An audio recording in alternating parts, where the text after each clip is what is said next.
बिस्मिल्लाहिर्रहमानिर्रहीम। अस्सलाम वालेकुम। मैं शजीउल्लाह फिरासत। आप देख रहे हैं नेशनल और इंटरनेशनल न्यूज़ पर मुश्तमिल 4 टीवी का खुसूसी खबरनामा दुनिया भर से, यानी खबरें आपकी नज़र से। सबसे पहले हेडलाइंस। तुर्की ने सीरिया के कुर्द शहर अफरीन में फौजी ऑपरेशन शुरू कर दिया। कई इलाकों में भारी बमबारी।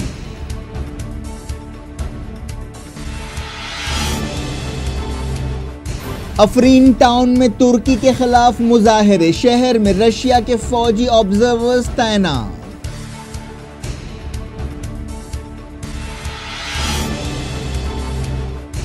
इसराइली फौज यरूशलेम के अरब इलाकों पर कब्जा कर लेगी। मंसूबा तैयार। अमरीकी ओहदेदारों ने कहा 2019 तक सफारत खाना खुल जाएगा।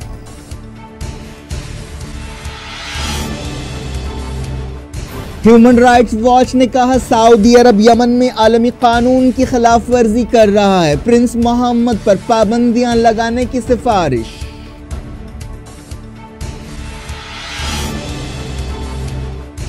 म्यांमार वापस नहीं जाएंगे। बांग्लादेश में रोहिंग्या रेफ्यूजियों का मुजाहरा।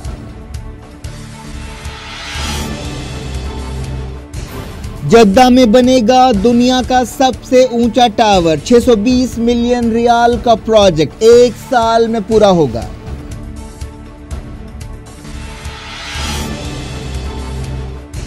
पाकिस्तानी फायरिंग में बीएसएफ जवान और 2 सिविलियंस हलाक। इस्लामाबाद में हिंदुस्तान के डिप्टी हाई कमिश्नर को तलब किया गया।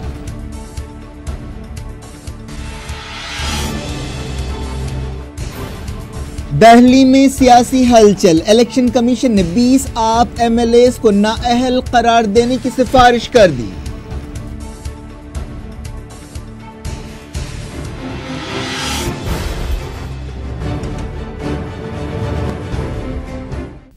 हेडलाइंस आपने देखी। अब खबरों की तफसील की तरफ आपको लिए चलते हैं। सीरिया की वार्निंग के बावजूद तुर्की ने सीरिया के सरहदी टाउन अफरीन में फौजी ऑपरेशन शुरू कर दिया है। कुर्दों की फौज वाईपीजी ने भी तस्दीक की कि तुर्की के सिपाहियों ने सरहदी टाउन अफरीन के देहातों पर शलबारी शुरू कर दी। बताया गया कि जुमेरात को आधी रात से जुमे की सुबह तक शलबारी की गई। वाईपीजी के तर्जुमान ने बताया कि इस कार्रवाई का जवाब दिया जाएगा। तुर्की के वजीर दिफा नॉर्थन कैंसली ने कहा कि ऑपरेशन शुरू हो गया है और भारी बमबारी की जा रही है। न्यूज एजेंसी रॉयटर के नुमाइंदे ने भी शलबारी और फायरिंग की तस्दीक की। तुर्की के वजीर ने कहा कि दहशतगर्दी के तमाम नेटवर्क्स और एलिमेंट्स का सफाया कर दिया जाएगा। इसके सिवा कोई दूसरा रास्ता नहीं है। वाईपीजी ने कहा कि अफरीन के देहातों पर आधी रात के वक्त बमबारी शुरू की गई। सीरिया के सरहदी शहर अफरीन में रशिया के मिलिट्री ऑब्जर्वर्स की तैनाती भी शुरू हो गई है। इससे पहले तुर्की ने कहा था कि सीरिया के सरहदी शहर अफरीन में उसका फौजी ऑपरेशन किसी भी वक्त शुरू किया जा सकता है। वजीर दिफा ने एक टीवी चैनल से बातचीत करते हुए कहा था कि अमेरिका की मदद रखने वाली वाईपीजी के मिलिटेंट्स के एंटी टैंक्स मिसाइल से निपटने के लिए तुर्की अपना वेपन सिस्टम तैनात कर रहा है। उन्होंने कहा कि सीरिया के इस इलाके में फौजी ऑपरेशन का मकसद इन इलाकों को पाक करना है जहां पर दहशतगर्द एलिमेंट्स का कब्जा है। अमेरिका के साथ बढ़ते हुए तनाव के बीच तुर्की ने कहा कि वो इस ऑपरेशन के लिए रशिया की मंजूरी हासिल कर रहा है। तुर्की के आर्मी चीफ ने रशिया से बातचीत के लिए मॉस्को का दौरा भी किया। तुर्की के वजीर खारजा मेवलूद कावुसोगलू ने कहा कि आर्मी चीफ का यह दौरा रशिया के साथ तालमेल पैदा करने की कोशिशों का हिस्सा है। उन्होंने कहा कि अफरीन शहर में रशिया के ऑब्जर्वर्स की मौजूदगी के बारे में बातचीत की गई, जिसके बाद ऑब्जर्वर्स की तैनाती शुरू हो गई। तुर्की के वजीर ने कहा कि हम हवाई ऑपरेशंस के बारे में रशिया के साथ साथ ईरान से भी बातचीत कर रहे हैं। इससे पहले तुर्की के वजीर खारजा ने कहा था कि यह ऑपरेशन अफरीन के अलावा मनबिज टाउन में भी किया जा सकता है।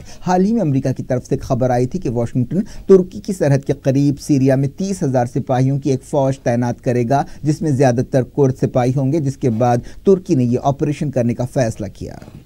इससे पहले सीरिया ने धमकी दी कि अगर तुर्की ने फौजी ऑपरेशन किया तो उसके जंगी हवाई जहाज़ों को मार गिराया जाएगा। सीरिया की सरकारी न्यूज़ एजेंसी साना ने नायब वज़ीर ख़ारजा फैसल मिक़दाद के हवाले से यह बात कही थी। सीरिया के कुर्द आबादी वाले शहर अफरीन में मकामी लोगों ने तुर्की के हमले के खिलाफ एहतजाज किया। कुर्दों की एक न्यूज़ एजेंसी ने इस एहतजाज की तस्वीरें जारी की हैं। एहतजाजी वाईपीजी के झंडे और अब्दुल्ला ओकलान की तस्वीरें लहरा रहे थे। अब्दुल्ला ओकलान एक कुर्द लीडर हैं जो फिलहाल तुर्की की जेल में हैं। तुर्की के सदर तायिब एर्दोगान ने हाल ही में अफरीन में फौजी ऑपरेशन की तायद करते हुए कहा था कि तुर्की के लिए ये ज़रूरी है कि शुरुआती मरहले में ही इस फितने को कुचल दिया जाए। بات کرتے ہیں اسرائیل فلسطین مسئلے کی۔ اسرائیلی فوج ایک منصوبے پر غور کر رہی ہے جس کے تحت وہ مشرقی القدس یا ایسٹ یروشلم کے عرب علاقوں اور فلسطینی ریفیوجی کیمپس پر قبضہ کر لے گی۔ یہ رپورٹ ایک ایسے وقت سامنے آئی ہے جب پہلے سے ہی القدس کے بارے میں تناؤ پایا جاتا ہے۔ اسرائیلی اخبار ہارٹیز نے کہا کہ اسرائیل کی وزارت دفاع نے تصدیق کی ہے کہ فوج ایسے منصوبے پر غور کر رہی ہے۔ حال ہی میں اسرائیلی پارلیمنٹ میں ایک بل بھی منظور کیا گیا تھا جس کے تحت القدس یا یروشلم کی تقسیم کی مخالفت کی گئی۔ القدس کے علاقے شفات اور کفر عاقب میں کوئی 1.5 لاکھ عرب رہتے ہیں۔ ڈونلڈ ٹرمپ حکومت یروشلم میں سفارت خانہ قائم کرنے کے لیے تیزی سے کام کر رہی ہے اور عہدیداروں کے حوالے سے کہا گیا کہ 2019 تک یروشلم میں امریکہ کا سفارت خانہ منتقل ہو سکتا ہے۔ حال ہی میں ڈونلڈ ٹرمپ نے ایسے امکان سے انکار کر دیا تھا۔ پچھلے سال 6 دسمبر کو ٹرمپ نے یروشلم یا القدس کو اسرائیل کے دارالحکومت کی حیثیت سے تسلیم کیا تھا اور اعلان کیا تھا کہ وہ امریکی سفارت خانے کو تل ابیب سے یروشلم منتقل کر دیں گے، جس سے مسلم دنیا میں بے چینی پائی جاتی ہے۔ اسرائیل کے وزیر اعظم بنجامن نتنیاہو نے 4 شنبے کے دن امید ظاہر کی تھی کہ سفارت خانہ 1 سال کے اندر قائم ہو جائے گا، جس کے بعد ٹرمپ نے خود کہا تھا کہ ہمارے خیال میں ایسا ہوتا نظر نہیں آ رہا ہے، لیکن اب امریکی عہدیداروں کے حوالے سے کہا گیا کہ 2019 تک سفارت خانہ قائم کیا جائے گا۔ پتہ چلا کہ اسرائیل میں امریکہ کے سفیر ڈیوڈ فرائیڈمین اور ٹرمپ کے داماد اور ایڈوائزر جیریڈ کوشنر اس سلسلے میں کافی دلچسپی لے رہے ہیں اور کافی سرگرم ہیں۔ امریکہ کے نائب صدر مائک پینس نے اسرائیل کا اپنا 5واں دورہ شروع کیا۔ پتہ چلا کہ القدس میں امریکی سفارت خانہ ان کے دورے کے ایجنڈے میں شامل ہے۔ وہ جارڈن اور ایجپٹ بھی جائیں گے۔ حال ہی میں امریکہ نے فلسطینی ریفیوجیوں کے لیے $65 ملین کی امداد روکنے کا فیصلہ کیا، جس پر عالمی سطح پر کافی تنقیدیں کی جا رہی ہیں۔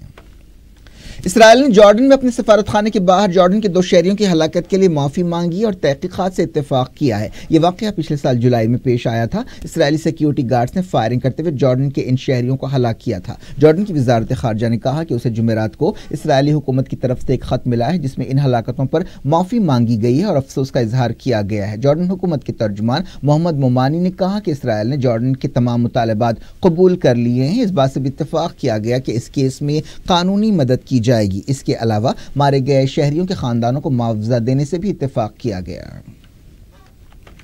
امریکہ کے ہاؤس آف ریپرزینٹیٹیوز میں ایک بل پیش کیا گیا جس کا مقصد 2015 کی ایران نیوکلیئر ڈیل کے تعلق سے سختی کرنا ہے۔ حالانکہ کئی ملکوں نے امریکہ کو ایسی کوششوں کے خلاف خبردار کیا ہے۔ اس بل کا نام Iran freedom policy and sanctions act ہے، جسے ریپبلکن رکن پیٹر راسکوم نے پیش کیا ہے۔ ایک اور ریپبلکن رکن ریلز چینی نے اس بل کی تائید کی ہے، جو سابق نائب صدر ڈک چینی کی بیٹی ہیں۔ ایک بیان میں کہا گیا کہ اس قانون کے ذریعے اس ڈیل کے برے اثرات سے نمٹا جائے گا۔ صدر ڈونلڈ ٹرمپ کافی عرصے سے ایران اور عالمی طاقتوں کے بیچ 2015 کی اس ڈیل کے خلاف مہم چلا رہے ہیں۔ ٹرمپ نے حال ہی میں نیوکلیئر ڈیل میں سدھار کے لیے 120 دنوں کا وقت دیا اور کہا کہ اس حوالے سے یہ آخری موقع ہے۔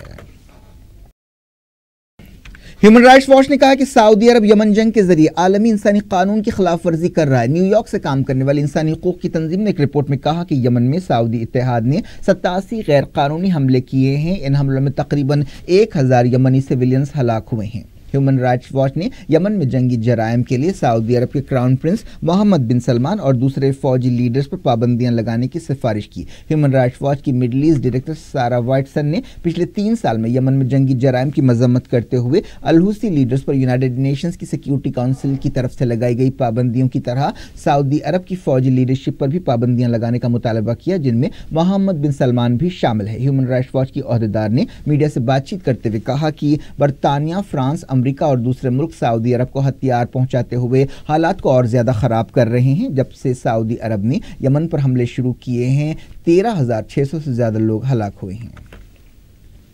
سعودی عرب کے جدہ شہر میں دنیا کا سب سے اونچا ٹاور بنایا جا رہا ہے۔ اس کے لیے 620 ملین ریال یعنی $165 ملین کا ایک کانٹریکٹ کیا گیا ہے۔ سعودی میڈیا میں کہا گیا کہ جدہ میں بنایا جانے والا یہ ٹاور دبئی کے برج خلیفہ کو بھی پیچھے چھوڑ دے گا۔ برج خلیفہ کی اونچائی 828 میٹر ہے، جبکہ جدہ کا یہ نیا ٹاور 1000 میٹر اونچا ہوگا۔ یہ کانٹریکٹ الفوزان کمپنی کو دیا گیا ہے۔ یہ کانٹریکٹ 12 مہینوں میں مکمل کیا جائے گا۔ بتایا گیا کہ اس کی اصل لاگت $1.2 بلین ہے۔ کمپنی کے سی ای او منیب حماد نے کہا کہ یہ ٹاور ترقی کی طرف ایک قدم ہے۔ 2020 تک وہاں شاپنگ مالز، ہوٹلز اور دوسرے ٹورسٹ سپاٹ بنائے جائیں گے۔ اس ٹاور کی 7 منزلوں پر آفیسز ہوں گے، جبکہ باقی منزلوں پر 5 اسٹار ہوٹلز اور رہنے کے لیے اپارٹمنٹس بنائے جائیں گے۔ اس ٹاور کے ذریعے ہزاروں لوگوں کو روزگار ملے گا۔ اس پروجیکٹ پر کئی برسوں سے غور کیا جا رہا تھا۔ यूनाइटेड नेशंस में अफ्रीका के सफीरों ने कहा है कि अमेरिका के सदर डोनाल्ड ट्रंप को अपने शिट हॉल रिमार्क के लिए अफ्रीका के लीडर्स से मुलाकात करते हुए माफी मांगनी चाहिए और सफाई देनी चाहिए। अफ्रीकी सफीरों ने यूनाइटेड नेशंस में अमेरिका के सफीर निकी हैली से मुलाकात करते हुए उनसे यह मुतालबा किया। डायरेक्ट इंटरनेशनल न्यूज के सिलसिले को अफ्रीका के मुल्क गुनी में सऊदी अरब के एक मशहूर आलिम-ए-दीन अल-शेख अब्दुल अजीज बिन सालेह अल तुवैजरी को हलाक कर दिया गया है। अल अरबिया टेलीविजन चैनल ने बताया कि उन्हें नामालूम लोगों ने फायरिंग करके कत्ल किया। वो एक मकामी शहरी के साथ मोटरसाइकिल पर जा रहे थे कि यह हमला किया गया। उनके सीने में 2 गोलियां लगी। कत्ल की वजह मालूम नहीं हो सकी। बांग्लादेश में सैकड़ों रोहिंग्या रेफ्यूजियों ने उन्हें म्यांमार वापस भेजने के मंसूबे के खिलाफ एहतजाज किया। एहतजाज में हिस्सा लेने वाले रोहिंग्यों ने कहा कि वो वापस जाना नहीं चाहते। उन्होंने बैनर्स लहराए और नारे लगाए। एक रेफ्यूजी ने न्यूज एजेंसी AFP को बताया कि वो चाहते हैं कि पहले यूनाइटेड नेशंस की अमन फौज तैनात की जाए। उन्होंने कहा कि हमें बुनियादी हुकूक दिए जाए, हमें शहरियत दी जाए, हम इन जमानतों के बगैर वापस जाना नहीं चाहते। हाल ही में बांग्लादेश और म्यांमार की हुकूमतों ने 2 साल के अंदर अंदर रोहिंग्या मुसलमानों की राखीन वापसी के बारे में एक समझौता किया है। उम्मीद है कि इस समझौते पर मंगल से अमल शुरू होगा। एमनेस्टी इंटरनेशनल ने कहा कि रोहिंग्यों की वापसी में जल्दी की जा रही है। एमनेस्टी इंटरनेशनल के रीजनल डायरेक्टर जेम्स बोन्स ने कहा कि अब भी रोहिंग्यों के दिलो दिमाग में रेप, कत्ल और टॉर्चर की यादें ताज़ा हैं। तुर्की ने कहा कि वो यूरोपीय यूनियन की मुकम्मल रुकनियत के सिवा किसी दूसरे ऑप्शन को कबूल नहीं करेगा। यूरोपीय मामलात से मुताल्लिक तुर्की के वजीर ने यह बात कही। उन्होंने कहा कि मौजूदा हालात की वजह से तुर्की रेफ्यूजियों के बारे में यूरोपीय ब्लॉक के साथ डील को बरकरार नहीं रख सकता। तुर्की के वजीर ने न्यूज एजेंसी रॉयटर्स से बातचीत करते हुए ये बातें कही। हाल ही में फ्रांस के सदर एमेनुएल मैक्रोन ने कहा था कि तुर्की के मौजूदा हालात की वजह से फौरी तौर पर उसे यूरोपीय यूनियन में शामिल नहीं किया जा सकता।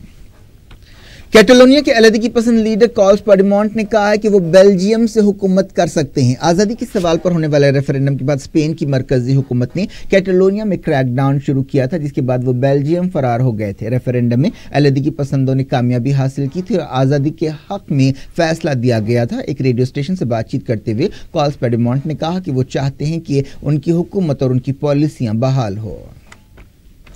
फ्रांस की पुलिस ने यूरोप की सबसे बड़ी जेल के बाहर जेल के सिक्योरिटी गार्ड्स को मुंतशिर करने के लिए आंसू गैस का इस्तेमाल किया। ये जेल गार्ड्स हड़ताल पर हैं।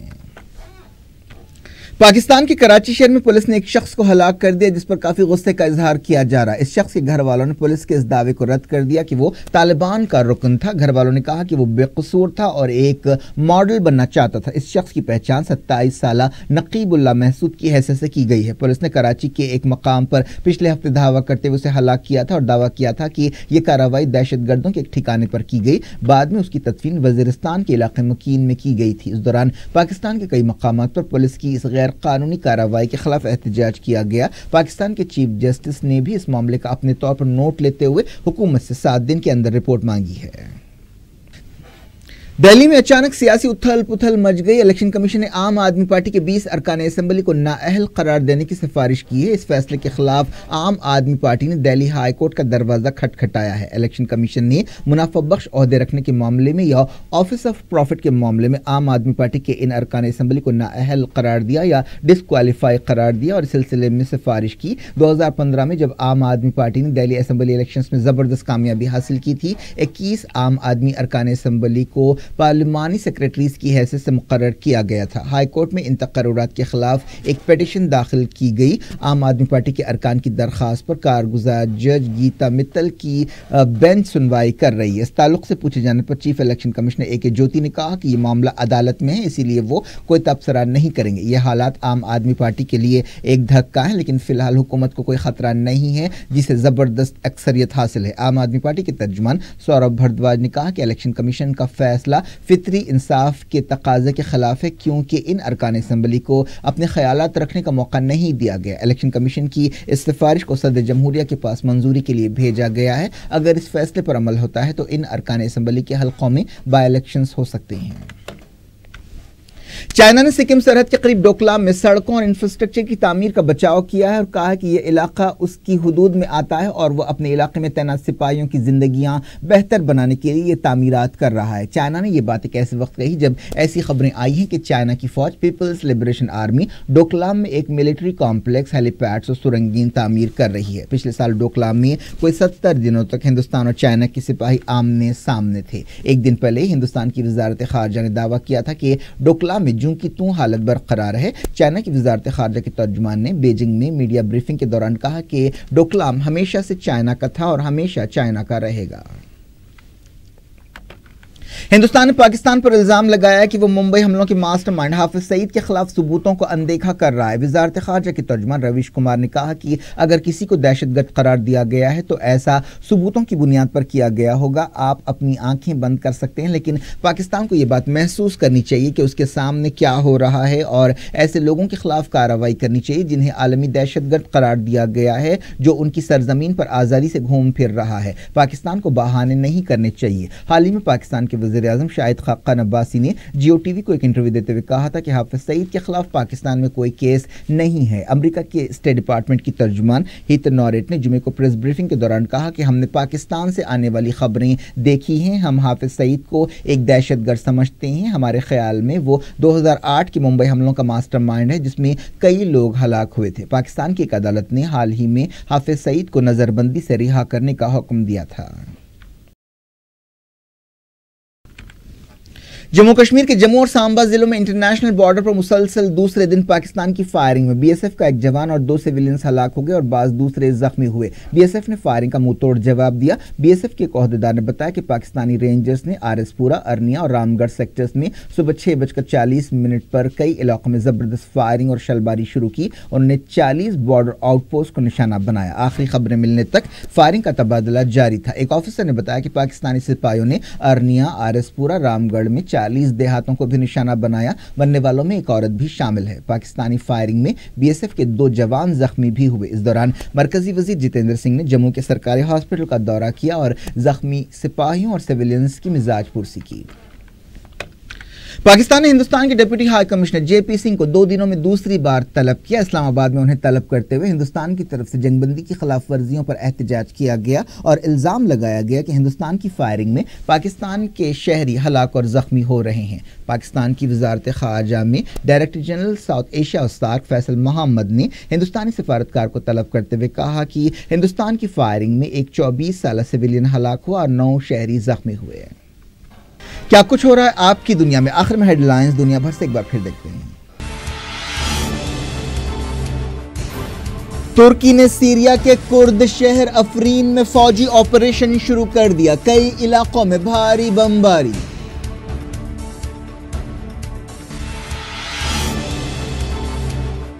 افرین ٹاؤن میں ترکی کے خلاف مظاہرے، شہر میں رشیا کے فوجی آبزرورز تعینات۔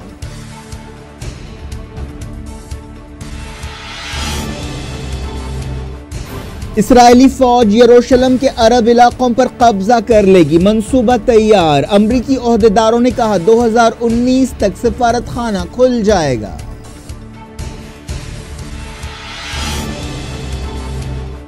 ہیومن رائٹس واچ نے کہا سعودی عرب یمن میں عالمی قانون کی خلاف ورزی کر رہا ہے، پرنس محمد پر پابندیاں لگانے کی سفارش۔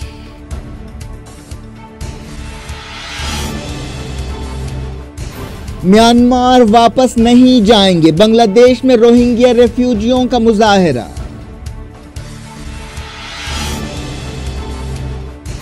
جدہ میں بنے گا دنیا کا سب سے اونچا ٹاور، 620 ملین ریال کا پروجیکٹ 1 سال میں پورا ہوگا۔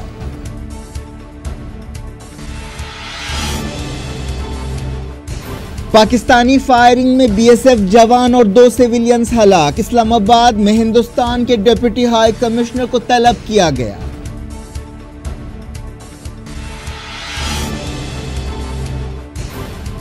دہلی میں سیاسی ہلچل، الیکشن کمیشن نے 20 آپ ایم ایل ایز کو نااہل قرار دینے کی سفارش کر دی۔